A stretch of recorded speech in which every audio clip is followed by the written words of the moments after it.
Hi everybody, welcome back to another video on Lumber Capital Log Yard. Today we are going to be talking about one of my favorite subjects, something I haven't talked about on any of the videos before, and that is prayer. And I want to share with you one of the techniques that I use when I pray.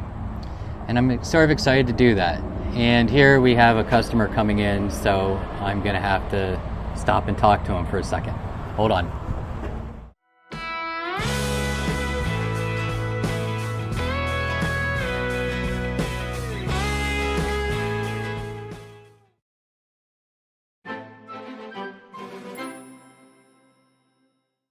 Okay, sorry for the interruption. That was the Fish and Game Commission. They have some timber that they're going to be selling, and they're going to send us a prospectus on it to take a look at it. So thought I should talk to them. Anyhow, we have had some interesting conversations over the last 2, 3, maybe 4 months. I am speculating a little bit, but I'm going to say between my wife and myself, we've had maybe 25 different people talk to us here at the log yard, so it's sort of off the cuff. You know, generally the day's pretty busy, so to have a quote-unquote spiritual conversation is a little odd. So when they start accumulating, I start seeing a pattern, I suppose. And one of the things that we have heard many people say is that they just feel like something's going on, that something is dark, or they're, like, what's wrong with society? We've heard these questions over and over again. What's going on with people? And it's really a question that begs an answer. And of course, I spend a lot of time alone in the woods with quite a bit of time to think about stuff like this. And I'm not exactly sure, but I thought I'd give you my opinion. Because maybe you're experiencing the same feeling. Maybe you've heard the same question talked about. And one of the things I'd like to start with is there's some things about the Bible and about God's Word that I have overlooked or missed throughout most of my life. And when it was brought to my attention, it was like a light bulb going on, and I realized that there's really a spiritual truth that's been sort of hidden or packed away. One of the things is that in the very first chapter of the very first book of the Bible, it says that the evening and the morning were the first day. And then it says the evening and the morning were the second day, and so on throughout the 7 days of creation. And I had never thought about it. My day starts in the morning, and then I work till dark. So I've always thought of day being, you start with day and then you end with night. But if you pay attention to the words, and you can look in whatever translation you have laying around, it says the evening and the morning were the first day. Evening and the morning were the second day. So you have to assume that God's day begins in the evening. Now there's, when I came across this and started thinking about it, there are multiple reasons why it is this way. But the most basic and simple one is right before your eyes. God starts with darkness and moves to light.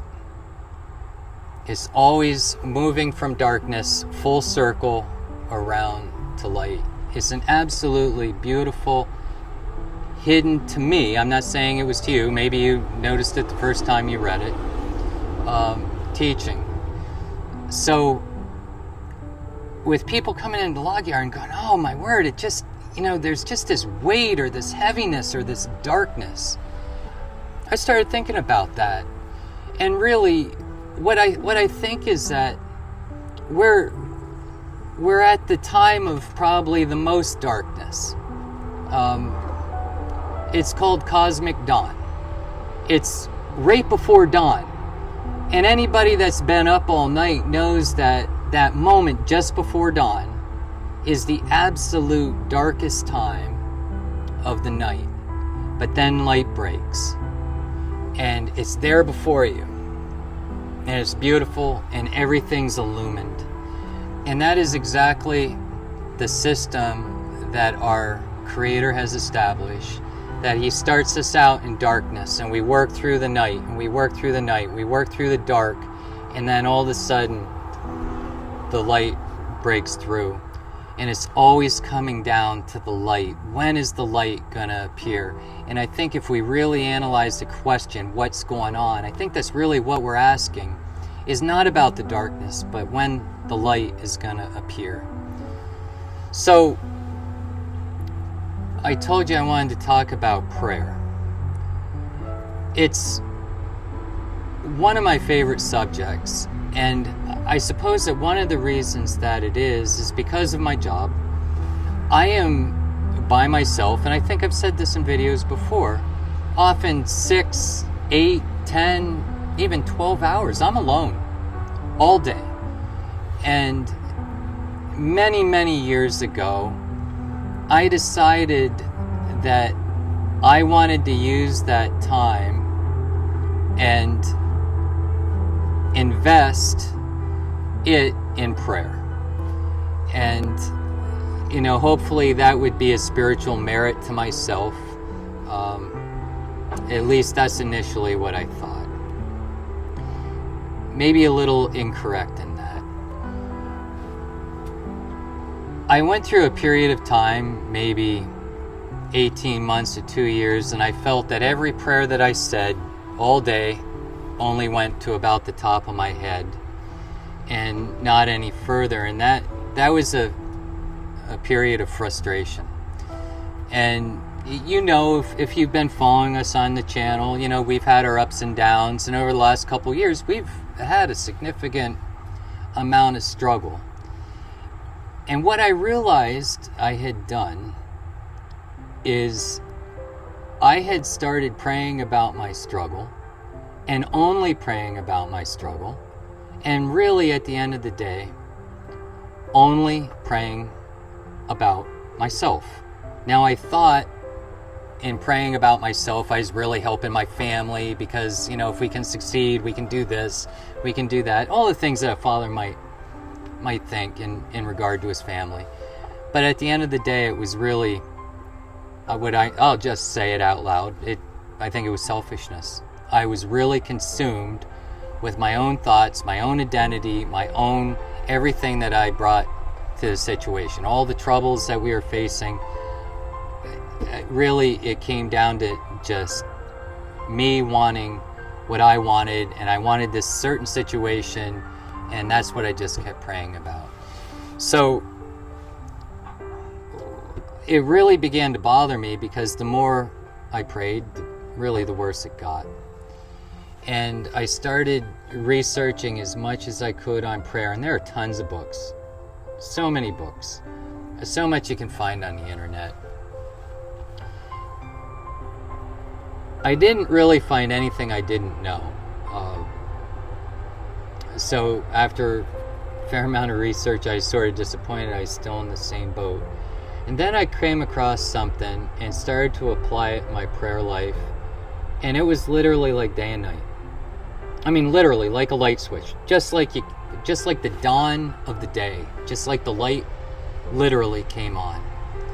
And what I realized I was doing is, as I prayed for myself alone.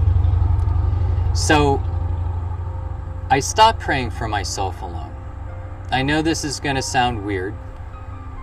I don't pray for myself anymore at all. Almost never. I find a situation that I feel a lack in, and I immediately try and find somebody else that I think has a similar situation, and I pray for them. And all of a sudden, lo and behold, I'm not taking, I'm giving, but now I'm receiving the very answers that I had been longing for all along. But I'm sharing that. I'm just giving it to somebody else. We had some huge financial bills. We're still not in what I would consider a fantastic place. Let's call that word sustenance or abundance. I started praying for other people to have abundance. Now, I'm not talking about winning the lottery. To me, that's not a request. That's just craziness. But maybe somebody's struggling to get tires on their car, or they need a new roof on their home. These are real concerns. If I knew about something like that, that's how I focused my energy. And that's where I focused my prayer. Many people that Terry and I have talked to, again, over the last several months, they have huge health concerns. Just, like crazy stuff going on in their bodies. And, we start praying for healing for them. And lo and behold, I'm not interested in receiving for myself. I'm interested in healing and giving to them. So that's how I pray. And it has been probably the best, absolute, incredible 3 or 4 months of my life since I made this switch. It's so incredible to me that what we want to do is we have a new email address, and it is for anybody on our YouTube channel to send in prayer requests. And what we're going to do with those prayer requests is I'm going to print them out on a daily basis. I'll take those to the woods with me and pray for you. But my prayer for you isn't going to be answered unless you partner with me and pray for somebody else. Not for me. I've got that covered. You pray for somebody else. If you're sick, you find somebody else that has an illness and you pray for them. If you need sustenance, abundance in your life, it could be a spiritual sustenance. Maybe you really feel you're lacking self-esteem. Then you find somebody else with low self-esteem and you pray for them that they will have what you're longing for. This is what I would call a spiritual rule. It works. I can't believe at 55 years old it took me this much time to figure this out, but it does. And really, at the end of the day, it comes down to loving your neighbor. And that's what we want this to be. So the email address that you can send any prayer request you want, and I will personally take it upon myself through the 8 to 10 hours a day that I have to pray for you. The email address is LumberCapitalLY. It would be LCLY prayer. LCLY prayer at gmail.com.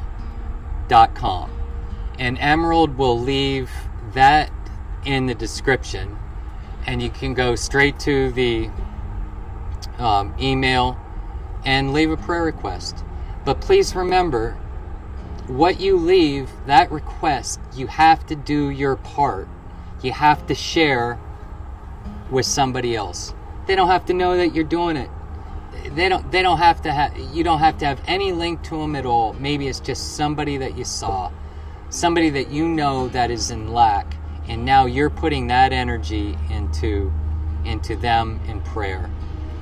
I think we're at a very peculiar time in history. I can't believe that with a logging and lumber YouTube channel, I'm taking the time on a Friday to do a video about prayer. But we're to that point. And this is coming down to loving our neighbor, caring about other people, seeing somebody and saying in your heart, you know, I really want for them. I want them to be exalted. I want them to be uplifted, even above myself. And the craziest thing is, as soon as you exalt someone else, you are uplifted yourself. So remember the spiritual teaching. If you want to receive, you have to give. And it's always darkest before the dawn. Clear back to Genesis 1. You know, the evening and the morning were the first day. So be blessed. Send in your prayer request. If nobody does, then I won't pray.